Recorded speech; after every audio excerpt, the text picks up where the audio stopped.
గాంధీ భవన్లో కాంగ్రెస్ క్రమశిక్షణ కమిటీ సమావేశమైంది. 3 కీలక అంశాలపై కమిటీ చర్చించినట్టుగా క్రమశిక్షణ committee chairman MP Mallu Ravi వెల్లడించారు. ఆదిలాబాద్ పీఎస్సీ సమావేశంలో జరిగిన గొడవతో పాటుగా మంత్రి కొండా సురేఖ, చిన్నారెడ్డికి సంబంధించిన అంశాలపై చర్చించామని తెలిపారు. ఆయా ఘటనలకు సంబంధించి వీడియోలు కూడా కమిటీ పరిశీలించిందన్నారు. ఆదిలాబాద్ పీఎస్సీ సమావేశంలో జరిగిన గొడవకు సంబంధించి కంది శ్రీనివాస్ నోటీసులు ఇచ్చామని మల్లు రవి తెలిపారు. నోటీసులు కంది శ్రీనివాస్ వివరణ ఇచ్చారని చెప్పారు. తాను అలా మాట్లాడాల్సింది కాదని జరిగిన ఘటనపై చింతిస్తున్నట్టుగా వివరణ ఇచ్చినట్టుగా రవి పేర్కొన్నారు. ఈ అంశంపై సమావేశంలో ఉన్న మంత్రి జూపల్లితో కూడా మాట్లాడామని చెప్పారు. డీసీసీతో మాట్లాడిన తర్వాత శ్రీనివాస్ వ్యవహారంపై తుది నిర్ణయం తీసుకుంటామని స్పష్టం చేశారు.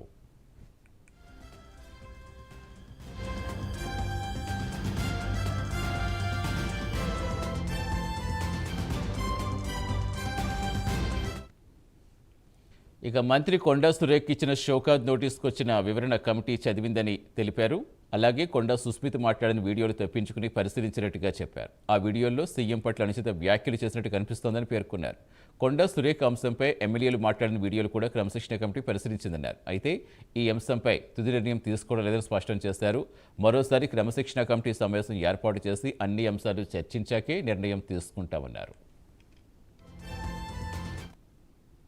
మన కొండా సురేఖ్ గారికి మేము ఇచ్చినటువంటి వివరణ నోటీస్కి వారు ఇచ్చిన సమాధానాన్ని చదివిన తర్వాత ఆ కంప్లైంట్ ఆమె కొండా సుష్మిత గారు మాట్లాడినటువంటి వీడియోస్ అవి తెప్పించుకొని వాటిని చూడటం జరిగింది. మరి వారు మాట్లాడిన దాన్ని వీడియోలో మేము చూస్తే ముఖ్యమంత్రి గారిని ఒక మామూలు వ్యక్తి కంటే తక్కువగా చూపించి పెద్ద అనుచిత వ్యాఖ్యలు చేసినట్టుగా దాంట్లో కనపడుతుంది. దాన్ని దృష్టిలో పెట్టుకుని మేము వివరణ అడగటం జరిగింది. మరి వారు ఇచ్చినటువంటి వివరణని చదివిన తర్వాత మళ్ళీ ఒకసారి కూర్చొని ఇంకా దీనికి సంబంధించినటువంటి ఇన్పుట్స్ కూడా చూసాం. నిన్న కొంతమంది ఎమ్మెల్యేలు ఈ సమస్య మీద క్రమశిక్షణ కమిటీకి రిపోర్ట్ ఇస్తాము అని చెప్పారు. ఈరోజు కూడా ఎమ్మెల్యేలు కొంతమంది మాట్లాడి క్రమశిక్షణ కమిటీకి మేము కంప్లైంట్ ఇస్తామని చెప్పారు.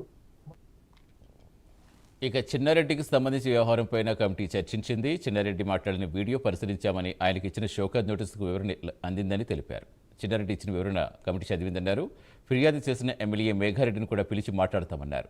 మేఘారెడ్డి ఇచ్చిన ఫిర్యాదుకు చిన్నారెడ్డి ఇచ్చిన వివరణకు చాలా తేడా ఉందని, ఆ అంశాలు వారి ముందుంచే మాట్లాడాకే నిర్ణయం తీసుకుంటామని స్పష్టం చేశారు మల్లు రవి.